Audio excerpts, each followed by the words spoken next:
Good morning friends.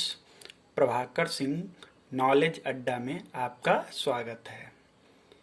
आज हम लोग पढ़ेंगे अम्ल क्षार लवण चैप्टर का पार्ट 1, जिसमें हम लोग बात करेंगे अम्ल यानी एसिड्स की।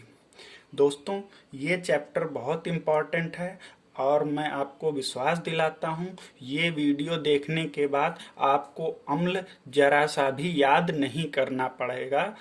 आप हंसते खेलते इस चैप्टर को आसानी से समझ लेंगे और इसमें से सारे प्रश्नों के जवाब देने में सक्षम हो जाएंगे। बिल्कुल भी याद नहीं करना पड़ेगा। अगर आपने अभी तक हमारे चैनल को सब्सक्राइब नहीं किया है तो प्लीज इसे सब्सक्राइब करें। तो आइए देखते हैं अम्ल के बारे में। सबसे पहले बात करते हैं, ढेर सारे रासायनिक यौगिक हैं हमारे पर्यावरण में पाए जाते हैं। कुछ बनाए जाते हैं कृत्रिम विधियों द्वारा, कुछ प्रकृति में पाए जाते हैं। तो यौगिकों को उनके रासायनिक गुणों के आधार पर, यह शब्द ध्यान रखना है, यौगिकों को उनके रासायनिक गुणों के आधार पर अम्ल, क्षारक और लवण में बांटा गया है। किसके आधार पर? रासायनिक गुणों के आधार पर अम्ल, क्षारक और लवण में बांटा गया है। अब हम देखते हैं कि किन किन यौगिकों को हम अम्ल कहेंगे, उनमें वे कौन कौन से गुण हैं जो अगर हैं तो हम उस यौगिक को अम्ल का नाम देंगे। तो सबसे पहला यौगिक है, पहला गुण है कौन सा? स्वाद। तो बात करते हैं, अम्लों का स्वाद खट्टा होता है। कैसा होता है? अम्लों का स्वाद खट्टा होता है। अगर आप किसी भी अम्ल को लेंगे और उसको चखेंगे तो वो आपको खट्टा महसूस होगा। जैसे हम लोग अपने दैनिक जीवन में बहुत सारे अम्लों का प्रयोग करते हैं। सभी के घरों में सिरका पाया जाता होगा, जो कि एक प्रकार का अम्ल है और उसका नाम क्या है? एसिटिक अम्ल। हम लोग नींबू संतरा खाते हैं, वो उसमें भी एक अम्ल पाया जाता है जिसका नाम सिट्रिक अम्ल है। इस प्रकार कई अम्ल हैं। इमली में टार्टरिक अम्ल और दूध दही में लैक्टिक अम्ल पाया जाता है। तो पहला, वे सभी पदार्थ जो खट्टे होंगे उनमें अम्ल उपस्थित होता है, यानी हम उन्हें अम्ल कहेंगे। दूसरा गुण क्या है? Litmus paper. आप अगर किसी स्टेशनरी की दुकान पे जाएंगे तो वहां आप कहेंगे कि हमको लिटमस पेपर चाहिए, तो दुकान वाला आपको लिटमस पेपर दे देगा। कैसा?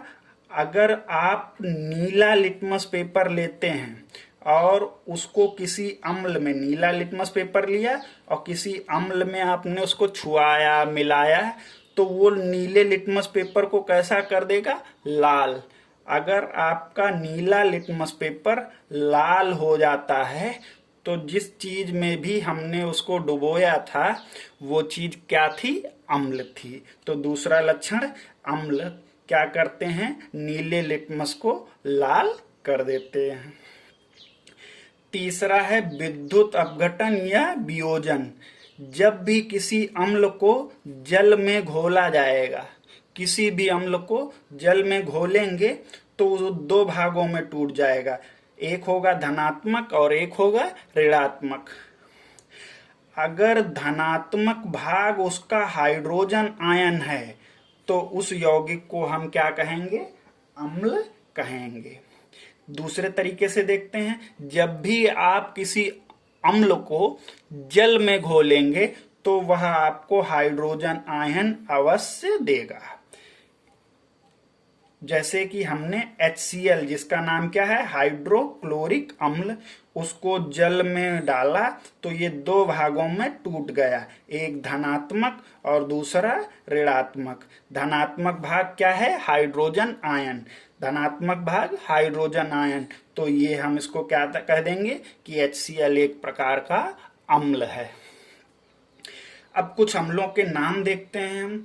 जैसे ये आपको ध्यान रखने होंगे, आगे जब भी पढ़ाई करेंगे तो इनका बहुत उपयोग होता है। HCl, HCl को क्या कहते हैं? हाइड्रोक्लोरिक अम्ल।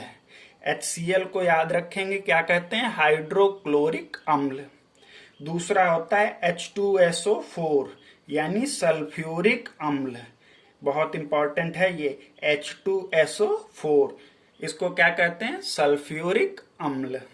और तीसरा है HNO3, इसको कहते हैं नाइट्रिक अम्ल। क्या? नाइट्रिक अम्ल। यही तीन सब कोई बताता है, ये तीन, इसके बारे में कोई नहीं बताता है। H2CO3 इसको कहते हैं कार्बोनिक अम्ल। क्या है? कार्बोनिक अम्ल। जो भी आप कोल्ड ड्रिंक पीते हैं उसमें इसका उपयोग किया जाता है। किसका? कार्बोनिक अम्ल का। फिर ये है HCOOH, इसका नाम है फार्मिक अम्ल। फार्मिक अम्ल बहुत तेज अम्ल होता है।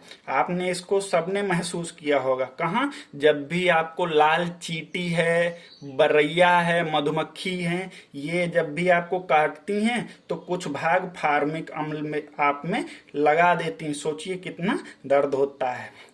उसके बाद इससे तो हम लोग सभी लोग परिचित हैं, इसका CH3COOH, इसको कहते हैं एसिटिक अम्ल।